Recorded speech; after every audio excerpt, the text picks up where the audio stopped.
अस्सलाम वालेकुम एवरीवन। उम्मीद करती हूँ आप खैर वाफिस से होंगे। आज का लेक्चर है हमारा एनकोडिंग स्कीम्स के बारे में और डिफरेंट कोडिंग स्कीम्स के बारे में जो कंप्यूटर इस्तेमाल करता है डेटा को कन्वर्ट करने के लिए। तो जल्दी से फर्स्ट स्लाइड की तरफ मूव करते हैं जी। कोडिंग स्कीम्स होता क्या है, ठीक है। एनकोडिंग स्कीम्स जो है हमारे पास क्या होता है, computer works only with binary numbers. पिछले लेक्चर में हम पढ़ चुके हैं कि कंप्यूटर जो है वह सिर्फ और सिर्फ बाइनरी नंबर्स के साथ ही काम करता है। इसके अलावा उसे कोई भी और डिजिट्स या फिर लैंग्वेजेस समझ में नहीं आती हैं। It store all types of data in A form of binary digits. ये तमाम डेटा को वो जिस भी फॉर्म में हो, पिछले लेक्चर में हमने पढ़ा है ना, डिफरेंट टाइप्स ऑफ डेटा हमारे पास मौजूद है, उसको बाइनरी फॉर्म के अंदर ही स्टोर करता है और उसी को उसी तरीके से जो है वो डील कर रहा होता है। डेटा जो है वो बाइनरी फॉर्म के अंदर कन्वर्ट किया जाता है, ठीक है, ताकि वो कंप्यूटर के अंदर जो है वो स्टोर किया जा सके। तो जो आपके पास प्रोसेस है डेटा को बाइनरी फॉर्म के अंदर कन्वर्ट करना, वो आपके पास एनकोडिंग कहलाता है। यानी डेटा को उसकी ओरिजिनल फॉर्म से बाइनरी फॉर्म के अंदर कन्वर्ट कर देना आपके पास एनकोडिंग कहलाता है। डेटा जो है वो बाइनरी फॉर्म के अंदर कन्वर्ट किया जाता है, जिसके लिए आप डिफरेंट एनकोडिंग स्कीम्स को इस्तेमाल करते हो। यानी कि डेटा खुद ब खुद बाइनरी फॉर्म के अंदर कन्वर्ट नहीं हो जाता, इसको करना पड़ता है कन्वर्ट। तो उसके लिए आप कौन कौन सी टेक्निक्स को इस्तेमाल करते हो, वो आपके पास एनकोडिंग स्कीम्स कहलाता है। तो आपके पास टाइप्स ऑफ कोडिंग स्कीम्स हैं, जिसमें बीसीडी कोड आ जाता है, आस्की कोड आ जाता है, यूनिकोड आ जाता है, ईबीसीडी आईसी कोड आ जाता है। बारी बारी इन सबको डिटेल से देखते हैं कि क्या क्या होता है ये। अच्छा, बीसीडी कोड आपके पास क्या है? बाइनरी कोडेड डेसिमल है, जो कि 4 बिट का कोड है। इसका मतलब ये है कि तमाम डेसिमल डिजिट्स को जो है वो 4 बाइनरी डिजिट्स के साथ रिप्रेजेंट किया जाएगा। लेकिन ये टेक्निक जो है वो बहुत पहले वाले कंप्यूटर जो इस्तेमाल करते थे, अब इस्तेमाल नहीं होता है। यानी कि फॉर एग्जांपल, अगर आपके पास है 0, ठीक है, और आपने उसको बाइनरी फॉर्म के अंदर दिखाना है, तो उसको 4 बिट कोड के अंदर जो है वो दिखाना पड़ेगा। यहाँ से जो है वो पेन ले लेती हूँ मैं, ठीक है जी। 1 है, तो ये आपके पास जो है वो 4 बिट में किस तरीके से दिखाया जाएगा। 1 है तो 1 ही रहना, क्योंकि 0 और 1 दो ऐसे डिजिट्स हैं जो कंप्यूटर अंडरस्टैंड करता है। 4 बिट में क्या होगा कि आप 1 के आगे जो है वो 4 सिफर लगा दोगे, यानी 0 0 1। तो ये 4 बिट के अंदर कोड को दिखाना होता है, लेकिन अब ये इस्तेमाल नहीं होता। बहुत पहले की टेक्निक है, जिसको पहले अर्ली कंप्यूटर्स जो है वो इस्तेमाल करते थे। अच्छा जी, नेक्स्ट हमारे पास है EBCDIC कोड। क्या होता है? Extended binary coded decimal interchange code. ये आपके पास 8 बिट का कोड है, यानी कि जो भी आपके पास डेटा है उसे 8 बिट के अंदर रिप्रेजेंट किया जाएगा। नॉर्मली इसको मेन फ्रेम कंप्यूटर्स इस्तेमाल किया करते थे, और उसके बाद ये 256 करेक्टर्स को रिप्रेजेंट कर सकता था। नेक्स्ट आपके पास जो थर्ड जो है वो कोडिंग स्कीम, वो है आस्की कोड।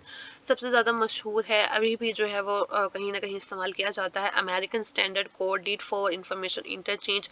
आगे आप अगर कंप्यूटर की फील्ड में जाते हैं या आईटी में जाते हैं, तो वहाँ पर आपको इसका बड़ा नाम सुनने को मिलेगा कि आस्की कोड क्या है। अच्छा जी, इसको पब्लिश किया गया 1968 में। आंसी ने जो है वो इसको पब्लिश किया था, यानी कि American national standard institution. ANSI एक ऐसा इंस्टीट्यूशन है जो स्टैंडर्ड्स को क्रिएट करता है, और फिर तमाम जो भी टेक्नोलॉजी डेवलप की जाती है वो उन्हीं स्टैंडर्ड्स की बेस पर की जाती है। 1968 में आस्की को डेवलप किया गया था। सबसे ज़्यादा इस्तेमाल होने वाला कोडिंग स्कीम था जब पर्सनल कंप्यूटर्स हमारे जो थे वो इस्तेमाल होने लगे थे। तो 7 बिट कोड को ये रिप्रेजेंट करता था, जो कि टोटल आपके पास 128 कैरेक्टर्स को रिप्रेजेंट कर सकते थे एक वक्त के अंदर। लेकिन 128 करेक्टर्स या 7 बिट कोड जो है वो ग्राफिकल करेक्टर्स को डिस्प्ले नहीं कराता था स्क्रीन पर। जैसे जैसे टेक्नोलॉजी जो है इवोल्व हो रही थी, तो आप तो ग्राफिक्स की तरफ जा रहे थे, क्योंकि 90s के अंदर बहुत सारी जो है आपकी इवोल्वमेंट हुई है, बहुत सारी दरियाफ्त हुई हैं, डिस्कवरीज हुई हैं। तो अब पिक्चर स्क्रीन पर जो है वो शो नहीं होती थी, यानी कि ये जो कोडिंग स्कीम है वो ग्राफिक्स को सपोर्ट नहीं करता था कि उसको डिजिटल फॉर्म के अंदर या फिर बाइनरी फॉर्म के अंदर कन्वर्ट करके स्टोर कर सके। तो इसके लिए जो है वो 8 बिट कोड को बनाया गया, जो 256 कैरेक्टर्स को रिप्रेजेंट करता था। यानी कि आपने 128 यूनिक कोड्स को और एक्सटेंड कर दिया, ताकि वो ग्राफिकल सिंबल्स को रिप्रेजेंट कर सके स्क्रीन के ऊपर।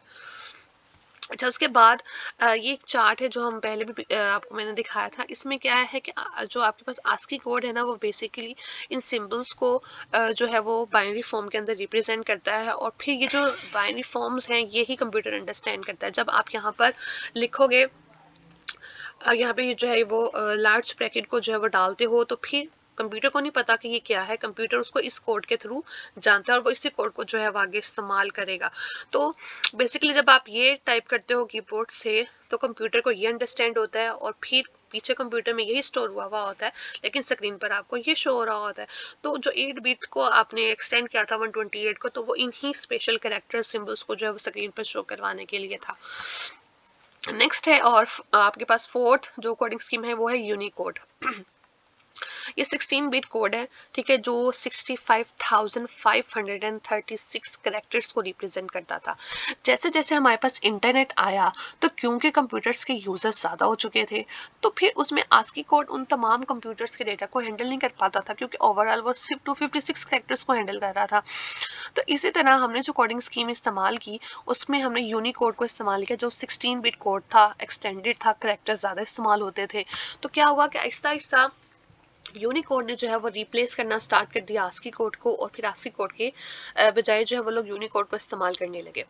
ये तमाम लैंग्वेजेस जो है हमारे वर्ड के अंदर, उनके तमाम करेक्टर्स को रिप्रेजेंट करता है। यानी आपका कंप्यूटर चाइनीज जुबान में लिखे गए करेक्टर्स को या फिर किसी और जुबान में लिखे गए करेक्टर्स को भी कन्वर्ट कर सकता है बाइनरी कोड के अंदर, जबकि आस्की ये सब कुछ परफॉर्म नहीं कर सकता था। तो यूनिकोड जो है वो उसने इजीली रिप्लेस कर दिया आस्की कोड को, और अभी तक आप यूनिकोड को ही इस्तेमाल कर रहे हैं। इसका कोई एक्सटेंडेड वर्जन नहीं आया, या कोई और कोडिंग स्कीम जो है वो अभी तक इंट्रोड्यूस नहीं करवाई गई जो कि आप इस्तेमाल करें। आज का लेक्चर यहीं पर एंड होता है, मिलते हैं अगले लेक्चर में, तब तक के लिए खुदा हाफिज।